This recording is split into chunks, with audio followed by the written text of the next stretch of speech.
të koncept ose definicionit të së drejtës ndërkombëtare. Ushtria shërbimtare e Kosovës shihet si palë ndërluftuese. Për shembull, sot njëri prej këtyre prokurorëve, fjalimet e cilit i përjetojsha si poshtnime personale. Thot kështu, thot zoti Recep Selimi, thot, përveç që është marrë me furnizim të armatimit, thot ka vendosë edhe mi sulmu një stacion të policisë. Vitin 97. Në luftë, ma dhja. Vitin 97, merë ti me mend. Një gjykatës i cili pretendon ta përfaqëson Republikën e Kosovës. Në një gjykatë që pretendon të jetë gjykatë e këtij vendi, e thot një fjali të tillë, edhe që thojmë na duke haruar që alianca më e madhe ushtarake ndonjëherë në botë ka intervenuar dhe ka sulmuar jo vetëm një stacion policie, po i ka bërë rafsh me tokë shumë prej tyre. Edhe në fund ti e sheh që po që se vazhdohet që kjo logjik, e unë shumë shpresoj që nuk do të vazhdohet, edhe pse kom frikë që mundet. Na do të vim situatë kur barazimi janë, barazimi i përgjegjësisë tonë me përgjegjësinë e agresorit, do ta destabilizon politikisht vendin tonë. Nëse vendimi ose nëse pretendimet e prokurorisë edhe pjesërisht merren parasysh, dënimi i ushtrisë shërbimtare të Kosovës është destabilizim politik i Republikës Kosovës. Edhe unë duke pa reagimet e qytetarëve dhe institucioneve të Republikës së Kosovës deri më tash, mund të edhe ketë dyshime se si do të reagohet në Kosovë. Unë po mendoj që për ata që shohin pak më larg, jo për ata që e shohin të nesërmen ose e përjetojnë të nesërmen si ditë e mërkure, po kanë sa do pak kapacitet abstrakt me mendu që e nesërmja është pak më larg. Nëse sot dënohet ushtria shërbimtare e Kosovës, jo veç shtetësia e këtij vendi, po stabiliteti politik i këtij vendi për periudhën që vjen, do të jetë në rrezik edhe do të fillon të shkërmoqet. Me qenë se krejt që kjo dinamik të merësisht negative që jo ka prodhohet në gjykatën speciale do të bartet brenda shoqënisë tonë. Shti për nevojat diskutimit dhe një nga deklarata që i dëgjuam sot, edhe nga kryeprokurori Kimberly West, por edhe nga prokurori pastaj që u përsëritën, se sa e kanë kuptuar ata që kanë qenë si përfaqësues ndërkombëtar në rolet ndryshme në Kosovë, atë çfarë po ndodh në Kosovë. Është video numër 2, regjia. Këto krime janë kryer dhe se të akuzuarit mbajnë përgjegjësi ligjore për to. Gjykata gjithashtu ka dëgjuar dëshmi drejt për së drejtin nga disa dëshmitarë të mbrojtjes, nga 7 dëshmitarë të mbrojtjes, të gjithë ndërkombëtar, të cilët ishin të përfshirë në përpjekje për të sjellë paqe dhe administrim të Kosovës dhe që duhet të përgëzohen për përpjekjet e tyre. Por, ndërkohë që përfshirja e tyre në këtë çështje dhe konstatimet e kufizuara të tyre kanë vlerë për këtë gjykatë, puna e kësaj gjykate është tërësisht e ndryshme.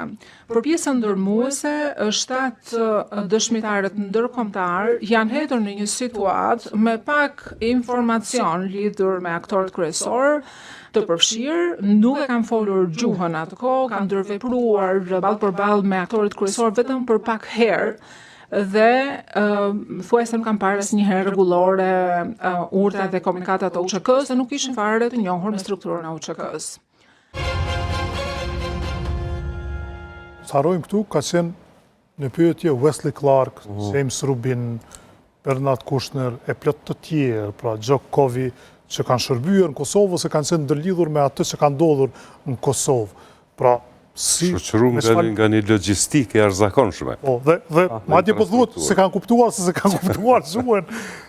Kemi qenë edhe në Adriatik. Po. Janë një spiteje, meje. Kemi përkthyr nga njerë. Po. Kështu që kur se kanë kuptuar zuhen. Është fatkeqe që kjo kapaciteti e drejta e dekontekstualizimit që e përbën qatë parimin fatkeq të drejtësisë, i sjell një plejat të kalamajve të këtil, me na ri-interpretu neve historinë cilën ne kemi përjetu. Kalamaj po i quan prokurorët? Saktësisht. Pra, kalamaj... Thellësisht naive të thuhet, Kalamaj- ka ditur se çka po ndodh se kanë ditur gjuhën. Kalamaj profesional, do të thotë, me qenë se kur ti e kontestën kapacitetin e një administrate ashtë madhe, çfarë ka qenë administrata e Shteteve të Bashkuara të asaj kohe, angazhimin e saj në Ballkane, sidomos në Kosovë, edhe sasin e ndërveprimit, e interakcionit, informacioneve që i kanë pas në teren, përfshirë dhe shumë njerëz këtij vendi që janë marrë pafundësisht me prodhimin e një konteksti faktual për me arsyetu çfarëdo veprimi politik që ndërmerret karshi Kosovës. Mos mi marr këto parasysh, edhe 26 vjet më vonë, me na mbajt ders nëse ajo armat njerëzish ka qenë jo krejtësisht mirë e informume, për mu është jo vetëm shpërfaqje e një amatorizmi profesional, për mbi të gjitha është një poshtnim sistematik i një periudhe edhe natyrisht edhe i një generatet njerëzve të cilëve edhe unë i takoj. Do ta hapim pak se i kemi edhe kohë me kufizuar për këtë pjesë debatit, pra nisur edhe nga vetë standardi i kryeprokurorës. Nëse se ti duhesh ta njohësh gjuhën e një populli, për ta ditur se çka po ndodh, si e kuptoi kryeprokuroria, si kuptoi diçka krejt tjetër, nga ajo që kanë kuptuar Rubin dhe të tjerët, pa ditur edhe kjo gjuhën shqipe.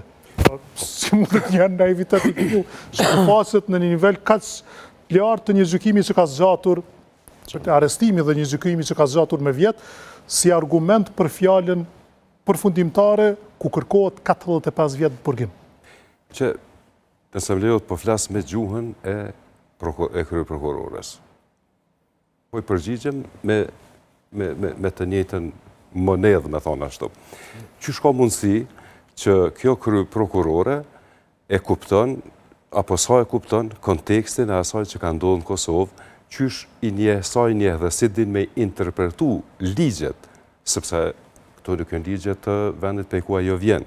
Nuk janë ligjet të përgjithshme, nuk është e drejtë ndërkombëtare, po është e drejtë penale, është e drejtë ndërkombëtare penale, nëse mund me kanë diçka penale. Dhe ligjet kanë diçka nga vendi.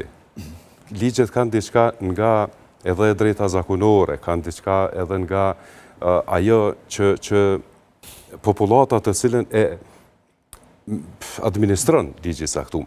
Prandaj, po aq sa ata mund mos e kenë kuptu, ja 10 fish, do me thonë ata dëshmitar, po aq sa ata s'kan mujt me kuptu gjuhën shqipe, që shumë e thjesht me një përkthys kuptohet, për ja 10 fish, a 100 fish, ma pak kjo është në gjendje me kuptu dhe me gjyku, me marrë vendime dhe me bë propozime lidhur me një situatë që ka qenë Kosovë. Sepse, mas pare ai nuk e, mas pare zërë... Madje mund konstatoj dikur se qëllimisht po e bën mbrojtje në këtë mënyrë për të rrëzuar se me këso argumente çka fitohet. Sepse, mas pari zërë është flitet për përgjithësi si pas zëngjirit komandues në Kosovë në atë kohë, kur na e kemi përjetu vetë, e dim që UÇK-ja e ka kontrolu na i katon aty këtu, po s'ka